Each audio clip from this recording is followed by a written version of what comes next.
Hello everyone, welcome to star education YouTube channel. Star education YouTube channel में आप सबનું ખૂબ ખૂબ સ્વાગત છે। આજનો જે વિડિયો છે એમાં આપણે ચર્ચા કરશું 10મી માર્ચના તમામ અગત્યના કરંટ અફેર। સૌથી પહેલા તો એક ક્વેશ્ચન તમને પૂછીશ જેનો જવાબ આપ સૌએ લખવાનો છે કોમેન્ટ બોક્સની અંદર। તો પ્રશ્ન તમારા માટે એવો છે કે હાલમાં જ ધરતી છે એની કુલ 5 લેયર છે, આ બાબતનું સંશોધન નીચેનામાંથી કઈ સંસ્થાના વૈજ્ઞાનિકોએ શોધ્યું છે। પ્રશ્ન તમને એવી રીતે પણ પૂછી શકાય કે ધરતીની 5મી લેયર છે એના વિશેનું સંશોધન કઈ સંસ્થાના વૈજ્ઞાનિકોએ કર્યું છે, બરાબર। તો ગમે એ રીતે પ્રશ્ન પૂછી શકાય, ઓપ્શન તમને આપેલા છે, ક્લિયર। આ ક્વેશ્ચન બે રીતે પૂછી શકાય, મેં બંને રીતે તમને કહી દીધા, આન્સર એનો એક જ આવશે। શરૂ કરીએ આજનો વિડિયો 10મી માર્ચના તમામ અગત્યના કરંટ અફેર। હાલમાં જ મોહમ્મદ બિન અબ્દુલ रहमान અલ થાની આ કયા દેશના નવા વડાપ્રધાન બન્યા છે? તો મોહમ્મદ બિન અબ્દુલ रहमान અલ થાની આ કતારના નવા વડાપ્રધાન બન્યા છે, કતારના નવા પ્રધાનમંત્રી બન્યા છે। અહીં ઇમેજમાં તમે જોવો છો, આ છે કતારના નવા પ્રધાનમંત્રી। કતાર વિશે તમને એની રાજધાની પૂછી શકે, જેમ કે જોડકા આપે તો એમાં 4-5 દેશો આપી દે, એની રાજધાની તમને પૂછી શકે છે। તો આપણે કતારની રાજધાની છે યાદ રાખીશું। જેટલા પણ દેશો ચર્ચામાં હોય સાથે સાથે આપણે હવે એની રાજધાની પણ ચર્ચા કરતા રહીએ છીએ, જેથી વાંધો ના આવે। તો કતારની રાજધાની દોહા છે, કતારનું ચલણ છે એ કતારી રિયાલ છે। આ બધું તમે અવારનવાર રિપીટ કરશો એટલે તમને ધીમે ધીમે મગજમાં સેટ થતું જશે। કતાર કયા કારણોથી ન્યૂઝમાં હતું? કતાર છે ત્યાં ફીફા ફૂટબોલ વર્લ્ડ કપનું આયોજન થયું હતું 2022નું। આ 2022નો જે ફીફા વર્લ્ડ કપ છે, ઓકે, એનું આયોજન ત્યાં કતારમાં કરવામાં આવેલું હતું। અને ફીફા છે ફૂટબોલની સૌથી મોટી ટુર્નામેન્ટ હોય છે, અને આ ફીફા ફૂટબોલ વર્લ્ડ કપ છે એનું ટાઇટલ કોણે જીત્યું હતું? આ ટુર્નામેન્ટ અત્યારે ઓવર પણ થઈ ગઈ છે। આ ટુર્નામેન્ટનું ટાઇટલ જીત્યું હતું આર્જેન્ટિનાએ, તો આ પણ યાદ રાખવાનું છે। હાલમાં જ મહિલા ન્યાયાધીશો માટેનો આંતરરાષ્ટ્રીય દિવસ ઇન્ટરનેશનલ ડે ફોર વુમન જજીસ આ ક્યારે ઉજવાયેલો? એક તો હતો 8મી માર્ચે આપણે જોયો ઇન્ટરનેશનલ વુમન્સ ડે, ક્લિયર। આ 8મી માર્ચે આપણે ઇન્ટરનેશનલ વુમન્સ ડે જોયો, અને એના પછી 10 માર્ચે 2 દિવસ રહીને ઇન્ટરનેશનલ ડે ઓફ વુમન જજીસની ઉજવણી કરવામાં આવે છે, ક્લિયર। તો 10મી માર્ચે આ દિવસની ઉજવણી કરવામાં આવેલી હતી। 10 માર્ચ 2023ના રોજ આની ઉજવણી થઈ હતી। એકચ્યુઅલમાં આ દિવસ છે એ આપણે ગયા વર્ષે જ શરૂ કર્યો છે। 2022માં સંયુક્ત રાષ્ટ્ર દ્વારા સૌથી પહેલી વખત આ દિવસ ઉજવવામાં આવેલો હતો। અને બાકી 2023 માટેની થીમ યાદ રાખી લઈએ, to achieve justice we need more woman in justice. આ એની 2023 માટેની થીમ છે, ક્લિયર। ચલો, એના પછી નાગાલેન્ડના નવા મુખ્યમંત્રી તરીકે કોણે શપથ ગ્રહણ કર્યા છે? નાગાલેન્ડની અંદર 3 રાજ્યમાં ચૂંટણી થઈ હતી, 3 રાજ્યની વાત કરી લેશું આજે। તો એક તો હતું નાગાલેન્ડ, બીજું હતું ત્રિપુરા, અને એક હતું મેઘાલય, ઓકે। તો આ 3 રાજ્યની અંદર છે ચૂંટણીનું આયોજન થયું હતું। નાગાલેન્ડમાં બન્યા નેફ્યુ રિયો। તો નાગાલેન્ડની અંદર છે 14મી વિધાનસભાની ચૂંટણીનું આયોજન થયું। પ્રશ્ન કઈ રીતે પૂછી શકે એ બધા જ પોઈન્ટ મેં લઈ લીધા છે। પાસ્ટમાં આવા કોઈ પણ રાજ્ય ચર્ચામાં હોય ત્યારે કઈ રીતે પ્રશ્ન પૂછ્યા, એક તો હાલમાં જ નાગાલેન્ડમાં ચૂંટણીનું આયોજન થયું, કેટલામી વિધાનસભાની ચૂંટણી હતી? તો યાદ રાખવાનું 14મી વિધાનસભાની ચૂંટણી હતી। પછી જે વિજેતા બન્યા એનું નામ યાદ રાખવાનું, મીન્સ કે જેણે મુખ્યમંત્રી તરીકે શપથ ગ્રહણ કર્યા એનું નામ યાદ રાખીશું, નેફ્યુ રિયો। નેફ્યુ રિયો છે એ મુખ્યમંત્રી તરીકે એમણે શપથ ગ્રહણ કર્યા, પણ ત્યાં જે સરકાર બની એ ગઠબંધનની સરકાર છે। ત્યાં 2 પાર્ટીઓ મળીને ગઠબંધનની સરકાર બનાવી, નેશનલ ડેમોક્રેટિક પ્રોગ્રેસિવ પાર્ટી અને ભારતીય જનતા પાર્ટી બંને મળીને બનાવી સરકાર। હવે શપથ જે ગ્રહણ કર્યા છે નેફ્યુ રિયોએ એ કઈ પાર્ટીના છે? તો એમની પાર્ટી યાદ રાખીશું, national democratic progressive party, clear, NDPP. તો આ એમની પાર્ટીનું નામ છે। પછી એક પ્રશ્ન એવો પૂછે કે જે વિજેતા પાર્ટી છે એમણે કેટલી બેઠક મેળવી? તો જે એનડીટીપી છે, ઓકે, એનડીપીપી, એમણે 25 બેઠક મેળવી, ભારતીય જનતા પાર્ટી કુલ 12 બેઠક મેળવી। બંનેની મળીને કુલ 37 બેઠક બની અને સરકાર રચાણી। બાકી નાગાલેન્ડની અંદર વિધાનસભાની સીટોની સંખ્યા પૂછી શકે, 60 વિધાનસભાની સીટોની સંખ્યા છે।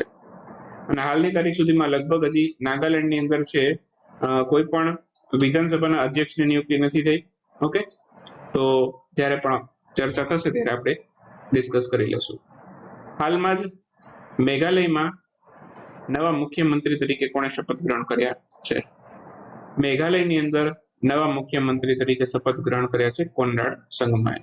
તો ઓપ્શન ડી આપણો આન્સર થશે. મેઘાલયની અંદર કેટલામી વિધાનસભાની ચૂંટણીનું આયોજન થયું હતું? તો કે મેઘાલયની અંદર 11મી વિધાનસભાની ચૂંટણીનું આયોજન થયું હતું. ત્યાં પણ 60 બેઠકો માટે વિધાનસભાની ચૂંટણી આયોજન થયું હતું. બરાબર. અને કોનરાડ સંગમાએ મુખ્યમંત્રી તરીકે શપથ ગ્રહણ કર્યા. એમની પાર્ટીનું નામ યાદ રાખીશું, નેશનલ પીપલ્સ પાર્ટી. એકચ્યુઅલમાં ઘણી બધી પાર્ટીઓ મળીને સરકાર બનાવી છે. બરાબર. અને આ બધી પાર્ટીઓ મળી અને એક સંગઠન બનાવી નાખ્યું, એને નામ આપેલું મેઘાલય ડેમોક્રેટિક એલાયન્સ, MDA. તો કુલ આખી 45 બેઠકો થી ગવર્મેન્ટ બનાવી છે. અહીં તમે જો છો ભારતીય જનતા પાર્ટી પણ એમાં છે, બીજી પણ ઘણી બધી સંસ્થા, ઘણી બધી પાર્ટીઓ મળી અને NPP સાથે મળીને સરકાર રચી છે. તો નેશનલ પીપલ્સ પાર્ટી કોનરાડ સંગમાની પાર્ટીનું નામ છે. બરાબર. અને 4-5 પાર્ટીઓ મળી અને એની સાથે સરકાર બનાવી છે. કેમ કે વિધાનસભાની સીટોની સંખ્યા ત્યાં પણ 60 છે, તો બહુમતીમાં 30 થી વધારે જોઈએ તો એ કોઈ પાસે નહોતી. ક્લિયર? તો ત્યાં 11મી વિધાનસભાની ચૂંટણીનું આયોજન થયું હતું. અને મેઘાલય ત્યાં વિધાનસભાના સ્પીકરની નિયુક્તિ થઈ ગઈ છે, અથવા તો વિધાનસભાના અધ્યક્ષ છે એ ચૂંટાઈ આવ્યા છે. વિધાનસભાના અધ્યક્ષ કોણ બન્યું છે? હમણાં જ હાલમાં હું વિડીયો રેકોર્ડ કરું છું ત્યાં જ વિધાનસભાના સ્પીકર તરીકે થોમસ એ સંગમાની નિયુક્તિ કરવામાં આવી છે. બરાબર. તો આવતીકાલના ન્યૂઝમાં તમે કદાચ જોશો, ઓકે, કે આ થોમસ એ સંગમા છે, બરાબર, એ મેઘાલયના વિધાનસભાના નવા સ્પીકર બન્યા છે. ક્લિયર? તો આટલું આમાંથી તમારે યાદ રાખવાનું છે. ત્રિપુરામાં નવા મુખ્યમંત્રી તરીકે કોણે શપથ ગ્રહણ કર્યા છે? તો ત્રિપુરાની અંદર જે મુખ્યમંત્રી તરીકે શપથ ગ્રહણ કર્યા છે એમનું નામ છે માણિક શાહ. તો 3 રાજ્યના જે મુખ્યમંત્રી હતા ને ચેન્જ નથી થયા, એટલે અહીંયા તમારે બહુ વધારે લોડ નહીં પડે. ક્લિયર? તો નાગાલેન્ડમાં પહેલા પણ નિફ્યુરી હતા, અત્યારે પણ એ જ છે. બરાબર. મેઘાલયમાં કોનરાડ સંગમા હતા, એ જ છે. અને ત્રિપુરામાં પણ માણિક શાહ હતા, એ જ છે. તો તમારે કોઈ પણ પ્રકારનું આમાં ચેન્જીસ કરવાની જરૂર નથી. તમે જે યાદ રાખ્યું છે એ બરાબર છે. પણ એક્સ્ટ્રા પોઈન્ટમાં એવું પૂછે કે ભાઈ ત્રિપુરામાં કેટલામી વિધાનસભાની ચૂંટણી હતી? તો કે 13મી. બરાબર. ત્રિપુરાની અંદર 13મી વિધાનસભાની ચૂંટણી હતી, મેઘાલયમાં 11મી. બરાબર. અને નાગાલેન્ડમાં કેટલામી? તો કે 14મી.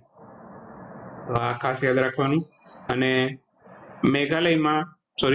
ત્રિપુરાની અંદર સ્પષ્ટ બહુમતી મળી ગઈ છે, અને એ કોને મળી છે? 32 સીટો સાથે છે ભારતીય જનતા પાર્ટીને સ્પષ્ટ બહુમતી મળી ગઈ છે. તો ત્યાં ગઠબંધન નથી. ઓકે.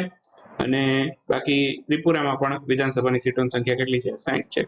એક નાગાલેન્ડમાં એક સીટ માટે લગભગ ચૂંટણી નહોતી થઈ, ટોટલ 59 બેઠકો માટે ચૂંટણી થઈ હતી, પણ ત્યાં વિધાનસભાની કુલ બેઠકો પૂછે તો એ 60 જ છે. તો ત્રણેય રાજ્યની અંદર વિધાનસભાની બેઠકોની સંખ્યા કેટલી છે? 60 છે. હાલમાં જ ભારતના કયા રાજ્યમાં 23મી કોમનવેલ્થ લો કોન્ફરન્સનું આયોજન થયું હતું? કોમનવેલ્થ દેશોની લો કોન્ફરન્સ એટલે કે કાયદા પરિષદનું આયોજન છે, બરાબર, એ ગોવામાં કરવામાં આવેલું. ઓપ્શન બી આપણો આન્સર થશે. હાલમાં જ 23મી કોમનવેલ્થ લો કોન્ફરન્સનું આયોજન ગોવામાં કરવામાં આવેલું. 2023ના રોજ 23મું સંસ્કરણ હતું. ઉદઘાટન પણ કર્યું એવું પૂછી શકે તો ગોવાના રાજ્યપાલ PS શ્રીધરન પિલ્લાઈએ આનું ઉદઘાટન કરેલું. મુખ્યમંત્રી પ્રમોદ સાવંત છે, બરાબર, એમણે પણ આમાં ભાગ લીધો, અને કાયદા મંત્રી કિરણ રિજિજુ એમણે પણ આમાં ભાગ લીધેલો. આસિયાન ઇન્ડિયા બિઝનેસ સમિટ 2023નું આયોજન કયા દેશમાં કરવામાં આવેલું? ASEAN India business summit. તો ઘણી આસિયાન ઇન્ડિયા સમિટનું આયોજન થાય છે, એમાંથી એક છે આસિયાન ઇન્ડિયા બિઝનેસ સમિટ. તો એનું આયોજન થવાનું છે મલેશિયાની અંદર. તો આન્સર આવશે ઓપ્શન એ. હાલમાં જ આસિયાન ઇન્ડિયા બિઝનેસ સમિટનું આયોજન છે મલેશિયાના કોલાલંપુર ખાતે કરવામાં આવેલું છે. બાકી કોલાલંપુર મલેશિયાની રાજધાની પણ છે. આ 5મી વખત છે કે આસિયાન ઇન્ડિયા બિઝનેસ સમિટનું આયોજન થઈ રહ્યું છે માર્ચ 2023માં. આસિયાન દેશોનું પૂરું નામ પૂછી શકે. Association of south east Nations આ એનું પૂરું નામ છે. એની સ્થાપના 8 ઓગસ્ટ 1967ના રોજ થયેલી, અને સ્થાપના થઈ હતી એ કયા દેશમાં થઈ હતી? તો કે થાઈલેન્ડના બેંકોકમાં. બાકી એમનું મુખ્ય મથક ઇન્ડોનેશિયાના જકાર્તાની અંદર આવેલું છે. આસિયાન દેશોની અંદર કુલ 10 દેશોનો સમાવેશ થાય છે, જેમાં Brunei, Cambodia, Indonesia, Laos, Myanmar, Malaysia, Philippines, Singapore, Thailand અને વિયેતનામનો સમાવેશ થાય છે. ક્વિક ન્યૂઝની ચર્ચા કરી લઈએ, ફટાફટ જોઈ લઈએ આજના પ્રશ્નો. હાલમાં જ ભારતના કયા મંત્રાલય હેઠળ છે સ્વચ્છોત્સવ જે 3 સપ્તાહની મહિલાઓની આગેવાની હેઠળની સ્વચ્છતા ઝુંબેશ છે એ શરૂ કરવામાં આવી છે. આ કયા મંત્રાલય શરૂ કરી છે? આ આવાસ અને શહેરી બાબતોના મંત્રાલય શરૂ કરી છે. મંત્રી કોણ છે આવાસ શહેરી બાબતોના મંત્રાલયના? હરદીપસિંહ પુરી. હાલમાં જ ફ્રન્ટલાઇન IF કોમ્બેટ યુનિટને કમાન્ડ કરનાર પ્રથમ મહિલા કોણ બન્યું છે? તો એ બન્યા છે કેપ્ટન સાલિઝા ધામી. યાદ રાખીશું, કેપ્ટન સાલિઝા ધામી IF કોમ્બેટ યુનિટને કમાન્ડ કરનાર સૌથી પહેલા મહિલા બની છે. સેવેલોન ઇન્ડિયાએ કોને વિશ્વના પ્રથમ હેન્ડ એમ્બેસેડર તરીકે નિયુક્ત કર્યા છે? હેન્ડ એમ્બેસેડર તરીકે નિયુક્ત કર્યા છે આપણા ભારતના સચિન તેંડુલકરને. પ્રસિદ્ધ ક્રિકેટર છે, બધા ઓળખતા જ હોય. સાઉથ કોર્પોરેશન પર મંત્રી સ્તરીય બેઠકનું આયોજન કયા દેશ દ્વારા કરવામાં આવેલું? તો આ કર્યું કતારે. સાઉથ કોર્પોરેશનની બેઠકનું આયોજન. 8મો નેશનલ ફોટોગ્રાફી એવોર્ડ એ કોને એનાયત કરવામાં આવેલો છે? ડોક્ટર એલ મુરુગન છે, એમને આ પુરસ્કાર આપવામાં આવેલો છે. 8મી માર્ચના રોજ ઉજવાયેલો નો સ્મોકિંગ ડે, બરાબર, એની થીમ શું હતી? Stopping smoking, improve your brain health. Okay, તો આ નો સ્મોકિંગ ડે ની થીમ હતી. અને આ ક્યારે ઉજવીએ છીએ? 2 દિવસો પર ખાસ ધ્યાન મૂકવાનું માર્ચ મહિનાની અંદર. એક તો નો સ્મોકિંગ ડે, બરાબર, એ માર્ચ મહિનાનો બીજો બુધવાર આવે ને ત્યારે ઉજવાય, બરાબર. અને એક આવે છે world kidney day. World kidney day છે એ માર્ચ મહિનાના બીજા ગુરુવારે ઉજવાય. ક્લિયર? તો આ વખતે બીજો બુધવાર હતો 8 તારીખે અને બીજો ગુરુવાર હતો 9 તારીખે. બસ, તો યાદ રાખી લેવાનું. બાકી નો સ્મોકિંગ ડે છે એવો જ એક દિવસ છે નો ટોબેકો ડે. નો ટોબેકો ડે એ ક્યારે ઉજવીએ? 31મી મે. ક્લિયર? ખાસ ધ્યાન રાખવાનું. સતીશ કૌશિકનું નિધન થયું. તેઓ કયા ક્ષેત્ર સાથે સંકળાયેલા હતા? પ્રસિદ્ધ અભિનેતા પણ હતા અને પ્રસિદ્ધ ડાયરેક્ટર પણ હતા. હાલમાં એમનું નિધન થઈ ગયું. હાલમાં કયા દેશે ભારતને નિસાર સેટેલાઇટ લોન્ચ કરવા માટે સોંપ્યો છે? અગાઉ આપણે વાત કરી ગયા. 10મી ફેબ્રુઆરીનો વિડીયો તમે જોઈ લેજો. 10મી ફેબ્રુઆરીનો વિડીયોની અંદર આ નિસાર સેટેલાઇટ આપણે ડિટેલમાં ચર્ચા કર્યો છે, બરાબર. તો 10મી ફેબ્રુઆરીનો વિડીયો તમે જોઈ શકો છો, બરાબર. બાકી અમેરિકાએ ભારતને આ સોંપ્યો છે. હવે ઈસરો છે આને લોન્ચ કરશે. નિસારનું પૂરું નામ તમને પૂછી શકે. નાસા ઈસરો સિન્થેટર એપેચર રડાર, બરાબર, સિન્થેટિક એપેચર રડાર, તો એનું પૂરું નામ છે. ક્લિયર? બાકી આપણી એન્ડ્રોઇડ એપ્લિકેશન ડાઉનલોડ કરી શકો છો. આપણું પેઇડ કન્ટેન્ટ છે તમે એક્સેસ કરી શકો છો. લેટેસ્ટ હમણાં તમને વાત કરું તો માર્ચ મહિનાના ફર્સ્ટ વીકની ઈ મેગેઝિન આપણે મૂકી દીધી છે. ફર્સ્ટ વીકની યુનિટ ટેસ્ટ છે એ પણ આપણે મૂકી દીધી છે.